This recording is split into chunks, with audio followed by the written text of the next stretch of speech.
hadis hari ini. Baik, Bapak Ibu teman-teman Allah yang dirahmati Allah, kemudian di Madinah beliau 10 tahun. Ya, 10 tahun. Baik, Bapak Ibu teman-teman Allah yang dirahmati Allah, selama 13 tahun beliau berdakwah itu dicaci maki, disakiti.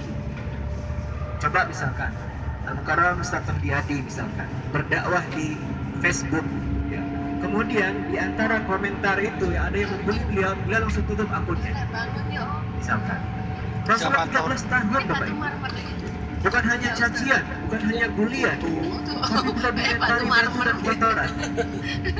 Tapi Rasulullah bersabar. Pada akhirnya Bapak Ibu teman-teman, karena mereka merasa bahwa cara-cara tersebut tidak mampu menghentikan dakwah Nabi, kemudian mereka mencari ataupun menggunakan cara baru. Apa itu? Dengan cara sebaliknya. Cara kasar tidak bisa, akhirnya mereka datang pada Nabi menawarkan 3 tawaran. Apa tawarannya?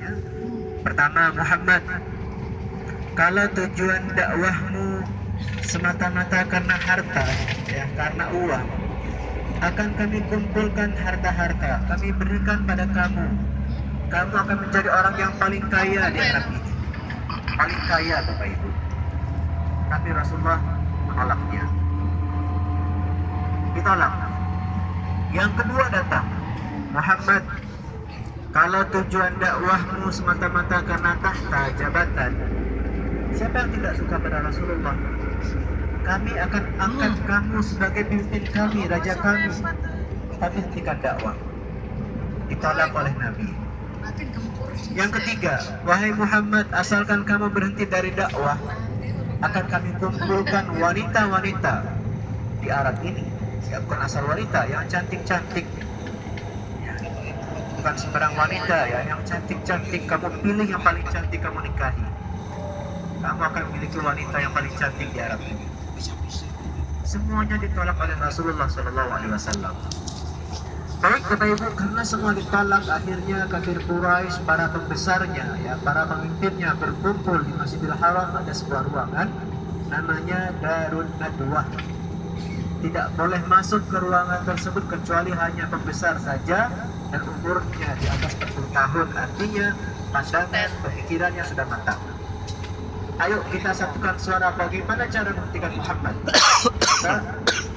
Mereka ketika akan mulai musyawarah Bapak Ibu, tiba-tiba di depan pintu ada seorang syekh yang pakaiannya seperti orang-orang Syiah. Karena ini sifatnya rahasia, ditanya, wahai syekh, siapa anda? Kenapa anda berdiri di depan pintu?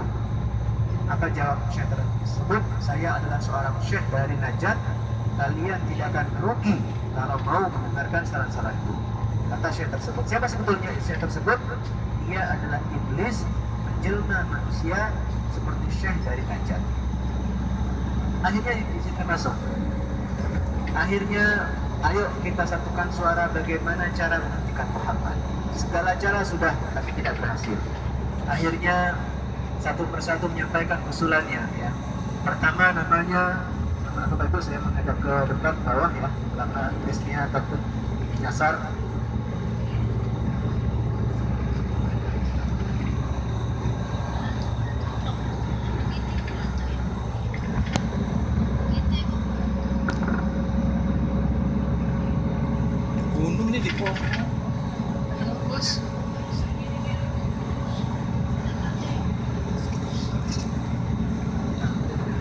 Baik Bapak teman-teman Allah yang dirahmati Allah, pertama namanya Abul Bakhtari atau Bukhtari Ibn Hisham. Apa katanya? Saya punya usul. Apa itu? Cara untuk menghentikan Muhammad, tangkap Muhammad, jebloskan dalam penjara. Jangan kasih lubang walaupun hanya kecuali hanya untuk melemparkan makanan minuman saja. Nanti Muhammad jerah. Kata Abul Bakhtari atau Bukhtari Ibn Hisham. Apa kata iblis? Saya tidak setuju. Kenapa? Kalau Muhammad dipenjarakan, kata iblis, pasti terdengar oleh pengikutnya. Pengikutnya tidak mungkin tinggal diam. Kemudian Muhammad dibebaskan. Setelah Muhammad bebas, pendukungnya makin banyak, pengikutnya makin banyak, setelah itu kita dikalahkan. Kata iblis, ditolak.